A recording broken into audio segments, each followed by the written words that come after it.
Friend, स्वागत है आपका हमारे यूट्यूब चैनल केमिस्ट्री क्लासेस में। आज हम आपको केमिस्ट्री में लेसन 1 विलियन के बारे विलियन का लेक्चर 4 पढ़ाएंगे। इस वीडियो को स्टार्ट करने से पहले एक लाइक और सब्सक्राइब ज़रूर कर देना। इस लेक्चर में हम आपको परासरण और परासरण की क्रिया, परासरण से संबंधित 2 या 3 टॉपिकों को कवर कराएंगे, जिससे कि आपके 2 या 3 नंबर पक्के हो जाते हैं। परासरण पेपर के लिए बहुत ही ज़्यादा महत्वपूर्ण है। तो देखते हैं पहला टॉपिक क्या है, परासरण। तो ये देखते हैं परासरण की परिभाषा क्या होती है। परासरण कहते किसे हैं? तो इसकी परिभाषा है किसी विलयन एवं शुद्ध विलायक या दोनों भिन्न सांद्रता वाले एक विलयन। पहले आप परिभाषा पढ़ लेते हैं। किसी विलयन एवं शुद्ध विलायक या दोनों भिन्न सांद्रता वाले विलयनों को अर्धपारगम्य झिल्ली द्वारा पृथक करने पर विलायक अणुओं का कम सांद्रता वाले विलयन से अधिक सांद्रता वाले विलयन की ओर गति स्वतः प्रभाव परासरण कहलाती है। तो पहले ये देखते हैं, किसी विलयन मतलब एक विलयन है, क्या है ये देखते हैं। ये एक पात्र है, इसमें क्या है, विलयन। क्या है इसमें, क्या है, यहाँ पर लिख लेते हैं। इसमें क्या है, विलयन। क्या है, विलयन। किसी विलयन एवं शुद्ध विलायक। अब इसमें शुद्ध विलायक क्या होगा, पानी, जिसमें कुछ भी नहीं घोला हो उसे क्या कहेंगे, शुद्ध विलायक। ये सारा विलायक ही है। शुद्ध विलायक या दोनों भिन्न सांद्रता वाले विलयनों को अर्धपारगम्य झिल्ली, ये दूसरा विलयन है इसकी सांद्रता अलग है। ये एक पात्र है, इसमें विलयन है, इसमें विलयन है, इनकी सांद्रता अलग है। इनकी क्या है, सांद्रता अलग, इसकी सांद्रता है अलग। क्या है, सांद्रता अलग, इसकी भी सांद्रता अलग है। ये दोनों हैं विलयन। मतलब आप मान सकते हैं इस विलयन में चीनी घुली है जिससे कि ये ज़्यादा गाढ़ा है, और इस विलयन में नमक घुली है जिससे कि ये तनु है, यानी सांद्र नहीं है, मतलब कम सांद्र है। तो इसको कहते हैं किसी विलयन एवं शुद्ध विलायक या दोनों भिन्न सांद्रता वाले। ये दो हैं, इनकी सांद्रताएं कैसी हैं, अलग अलग। भिन्न सांद्रता वाले विलयनों को अर्धपारगम्य झिल्ली द्वारा पृथक करने पर, अब ये दो विलयन हैं, इन दोनों विलयनों को इसमें क्या है, एक झिल्ली, जिसे क्या कहेंगे, अर्धपारगम्य झिल्ली। क्या कहेंगे, अर्धपारगम्य झिल्ली, अर्धपारगम्य झिल्ली कहेंगे। इन दोनों के बीच क्या है, ये अर्धपारगम्य झिल्ली द्वारा पृथक कराने पर, यानी कि शुद्ध कराने पर, विलायक अणुओं का कम सांद्रता वाले विलयन से अधिक सांद्रता वाले, मतलब ये इसमें मान लो विलायक के अणु, किसके अणु हैं, विलायक के, इनको आपस में मिला लिया, इसमें है विलायक के अणु। विलायक के अणुओं को कम सांद्रता वाले विलयन से अधिक सांद्रता वाले विलयन की ओर गति, इसमें कम सांद्रता है और इसमें ज़्यादा सांद्रता है, तो इसके अणुओं का अधिक सांद्रता की ओर गति होती है, तो इसे क्या कहते हैं, परासरण। क्या कहते हैं, परासरण। जैसे कि परिभाषा कह रही है, किसी विलयन एवं शुद्ध विलायक या दोनों भिन्न सांद्रता वाले विलयनों को अर्धपारगम्य झिल्ली द्वारा पृथक करने पर, शुद्ध कराने पर, विलायक अणुओं का कम सांद्रता वाले विलयन से अधिक सांद्रता वाले विलयन की ओर गति स्वतः प्रभाव परासरण कहलाती है। अब अगला टॉपिक है परासरण की क्रिया। परासरण की क्रिया कैसे होती है। जैसे कि छिलके उतरे हुए अंडे को संतृप्त विलयन में रखने पर जल का भीतर की ओर से तरल झिल्ली में होकर बाहर नमक के विलयन यानी कि अधिक सांद्र में परासरण हो जाता है, जिससे अंडा सिकुड़ने लगता है। इसके विपरीत अंडे को शुद्ध जल में रखने पर जल झिल्ली के भीतर सांद्र विलयन में प्रवेश कर लेता है, जिससे कि अंडा फूट जाता है। तो इसका एग्जाम्पल देख लेते हैं। ये एक क्या है? पात्र। ये एक पात्र है। इसमें मान लेते हैं तनु, मतलब नमक का विलयन मान लेते हैं। इसमें क्या है? नमक का विलयन, तनु पतला विलयन। इसको कहते हैं सादा जल। मतलब जो तनु होगा उसको पतला कहते हैं ना, तो इसको कहेंगे सादा जल। क्या कहेंगे? सादा जल। अब ये एक दूसरा पात्र है। क्या है? दूसरा पात्र। इसमें क्या है? सांद्र, गाढ़ा, जिसे कि गाढ़ा कहेंगे, सांद्र। जिसे क्या कहेंगे? गाढ़ा। इसे कहेंगे विलयन का जल, मतलब मिला हुआ जल, मतलब विलयन बना हुआ जल। जैसे कि पानी में चीनी मिलाते हैं तो वो क्या होता है? विलयन बन जाता है ना, तो वही है ये विलयन जल। क्या है? विलयन जल। अब इसका परासरण देखो। परासरण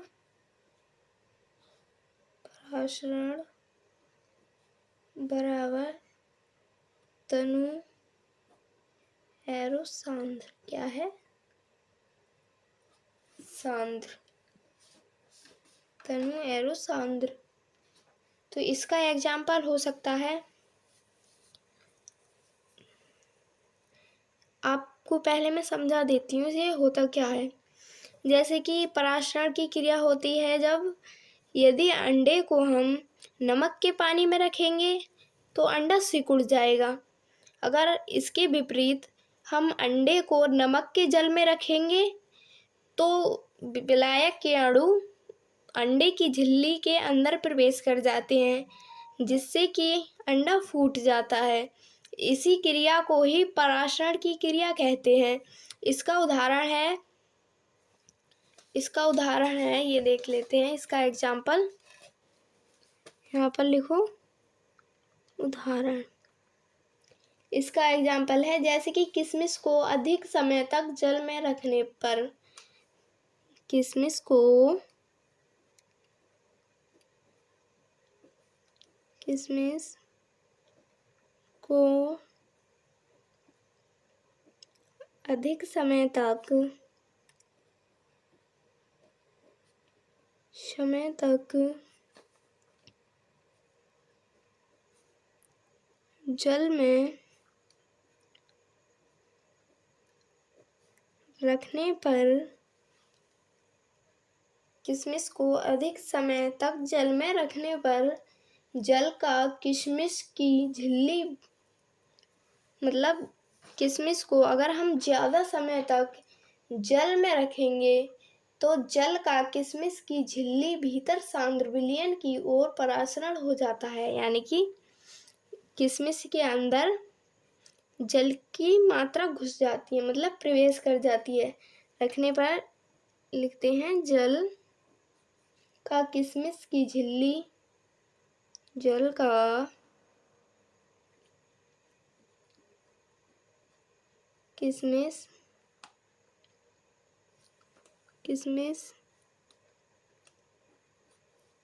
की झिल्ली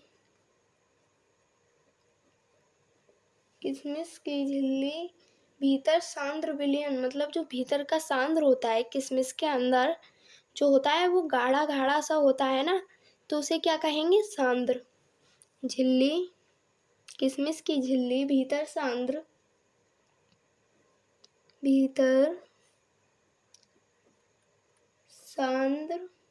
विलयन की ओर परासरण हो जाता है, मतलब उसके अंदर प्रवेश कर लेती है।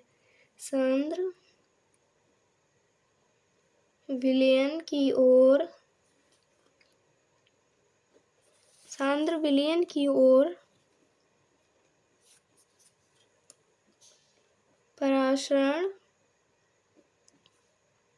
हो जाता है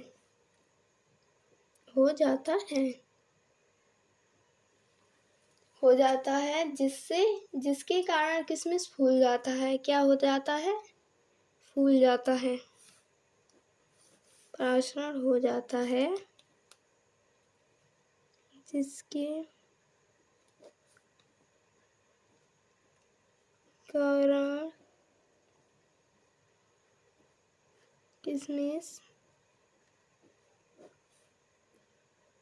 किशमिश फूल जाता है। ये परासरण की क्रिया का उदाहरण है। अगर इसी को हम नमक के पानी मतलब इसमें सांद्र विलयन की ओर परासरण हो जाता है, मतलब जल, इसमें क्या रखा है? शुद्ध जल रखा है, इसलिए किशमिश के अंदर प्रवेश कर जाता है सांद्र विलयन में विलायक के अणु। लेकिन अगर इसको नमक के घोल में रखें तो विलायक के अणु किशमिश के अंदर प्रवेश नहीं कर पाएंगे, जिससे कि किशमिश पिचक जाएगा। अगर पेपर में आए तो आपको दोनों ही एग्जाम्पल लिखने हैं। ये वाला किशमिश फूल जाता है और नमक के घोल में रखने पर NaCl, जिसे बोलेंगे सोडियम क्लोराइड, नमक के घोल में रखने पर किशमिश पिचक जाता है। क्या हो जाता है? पिचक जाता है। तो देखते हैं अगला टॉपिक क्या कह रहा है। ये वाला टॉपिक तो अब समाप्त हो गया, परासरण की क्रिया वाला टॉपिक समाप्त हो गया। अब अगला टॉपिक देखते हैं। अगला टॉपिक क्या है? अगला टॉपिक है मिश्रण। यह मिश्रण नहीं है, यह विसरण है शायद। देखते हैं विसरण। विभिन्न सांद्र वाले विलयन के मिलाए जाने पर विलेय तथा विलायक की प्रवृत्ति, जिसके कारण विलयन की सांद्रता समान हो जाए, विसरण कहलाती है। मतलब विभिन्न सांद्र वाले विलयन, ये एक अलग सांद्र वाला विलयन है, ये एक पात्र है, इसकी एक अलग सांद्रता है। क्या है इसकी? अलग सांद्रता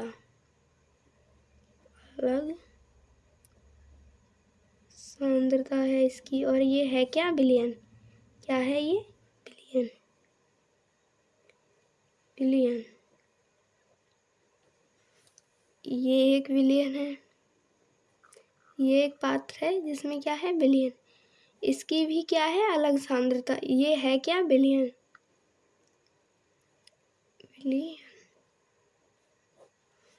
विभिन्न सांद्रता वाले, इसमें बोला गया है ना, विभिन्न सांद्रता वाले मतलब अलग अलग सांद्रता वाले विलयनों के मिलाए जाने पर, इन दोनों को मिलाया जाता है तो विलायक की प्रकृति, मतलब विलायक की जो प्रकृति होती है, मतलब प्रवृत्ति, जिसके कारण विलयन की सांद्रता समान होती है, जो प्रवृत्ति होती है उसके कारण विलयन की, मतलब दोनों को मिलाती है। ये एक पात्र है, इसमें ये दो अलग अलग सांद्रता वाले विलयनों को क्या किया जाता है? इसमें मिलाया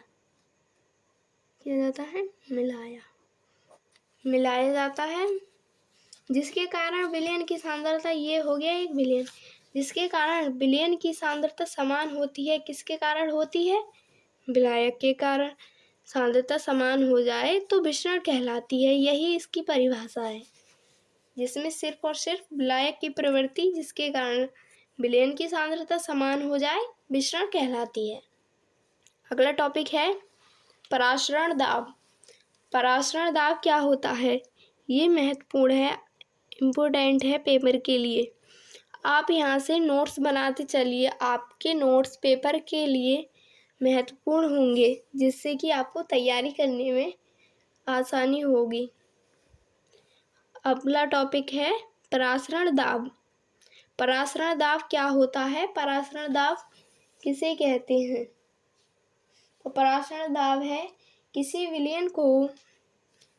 विलयन को अर्धपारगम्य झिल्ली द्वारा विलायक से अलग रखा जाए ये है एक पात्र, यहाँ पर हम समझ लेते हैं। ये क्या है? एक पात्र। इसमें क्या है? विलयन। क्या है इसमें? विलयन। ये है किसी विलयन को अर्धपारगम में झिल्ली द्वारा विलायक से अलग, मतलब इसमें ये बीच में क्या है? ये इसे क्या कहेंगे हम? अर्धपारगम में झिल्ली। क्या कहेंगे?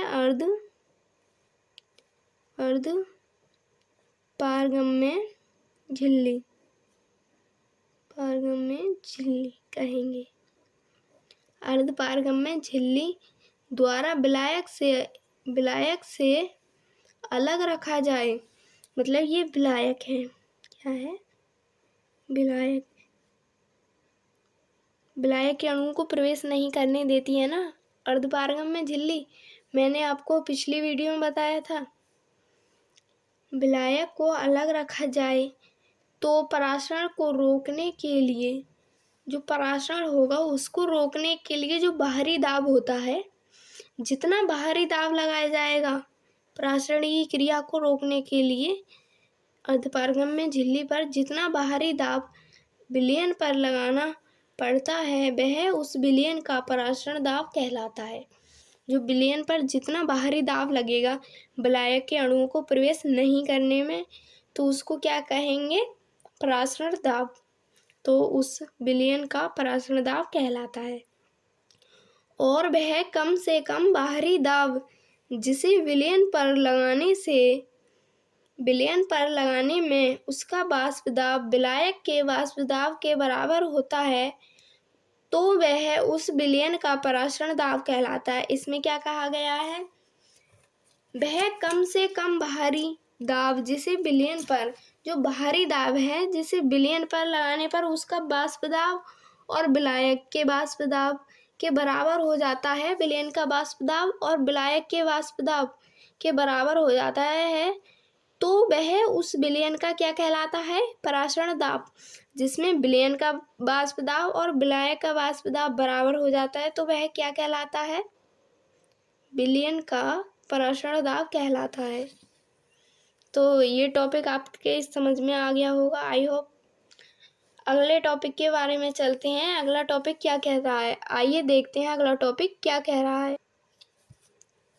अगला टॉपिक है हेनरी का नियम। ये पेपर के लिए बहुत ही ज़्यादा महत्वपूर्ण है। हेनरी का नियम, राउल्ट का नियम, ये पेपर में आते ही हैं, जिससे कि आपके 2 या 3 नंबर पक्के हो जाएंगे। इस नियम को पढ़ने से आपके 2 या 3 नंबर पक्के हो जाएंगे। देखते हैं ये नियम क्या कह रहा है। इस नियम की परिभाषा है, स्थिर ताप पर किसी गैस की द्रव में विलेयता, एक स्थिर ताप है उसमें गैस की द्रव में विलेयता, द्रव अथवा विलयन की सतह पर पड़ने वाले गैस के आंतरिक दाब, द्रव और विलयन की जो सतह होती है उस पर पड़ने वाला जो आंतरिक दाब है उसके समानुपाती होती है। यदि विलयन में, ये देखते हैं, यदि विलयन में गैस के मोल अंश, यदि विलयन के, मैं क्या बोल रही हूँ, सॉरी, यदि विलयन में गैस के मोल अंश को उनकी विलेयता की माप माने तो, यानी कि एक विलयन है जिसमें गैस के मोल अंश को उनकी विलेयता की माप माने, तो किसी विलयन में गैस का मोल अंश उस विलयन के ऊपर उपस्थित गैस के आंशिक दाब के समानुपाती होता है, जिससे कि हम गैस का आंशिक दाब लिख सकते हैं P से। इसको दर्शाते हैं P बराबर, ये लिखा है, हाँ, P बराबर गैस का आंशिक दाब हो गया XN को क्या कहेंगे? मोल अंश। ये दिया है ना, गैस के मोल अंश और गैस का आंशिक दाब, इन दो के ही बारे में बताया गया है हेनरी के नियम में। इन दो के ही बारे में बताया गया है हेनरी के नियम में, मतलब गैस के मोल अंश और गैस का आंशिक दाब के बारे में ही बताया गया है। तो P को किससे दर्शाएंगे? गैस का आंशिक दाब को किससे दर्शाएंगे? P से। और मोल अंश को किससे दर्शाएंगे, एक्स एन से। किससे दर्शाएंगे, एक्स एन से। तो यहाँ पर P समानुपाती बराबर P समानुपाती एक्स एन, इसको हटाएंगे समानुपाती को तो एक नियतांक आता है जिसे हम लगाते हैं KH, लिखते हैं, जहाँ KH समानुपाती नियतांक है जिसे हेनरी नियतांक भी कहते हैं। KH है जो समानुपाती ही नियतांक है जिसे हम हेनरी का भी नियतांक कहते हैं। अगर यह समझ में आ गया होगा। अगला टॉपिक है संपरासरी विलयन। संपरासरी विलयन होता क्या है, वे विलयन जिनके परासरण दाब जो समान ताप पर समान होते हैं संपरासरी विलयन कहलाते हैं।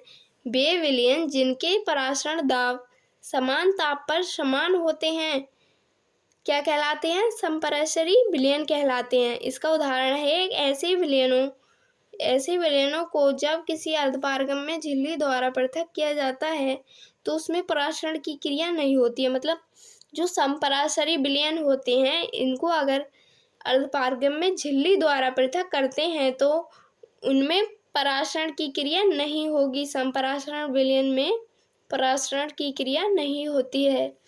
अगर आपको यह वीडियो अच्छी लगती है तो एक लाइक ज़रूर करें और साथ में सब्सक्राइब करें ताकि आपको मेरी हर एक वीडियो आपके पास पहुँचे।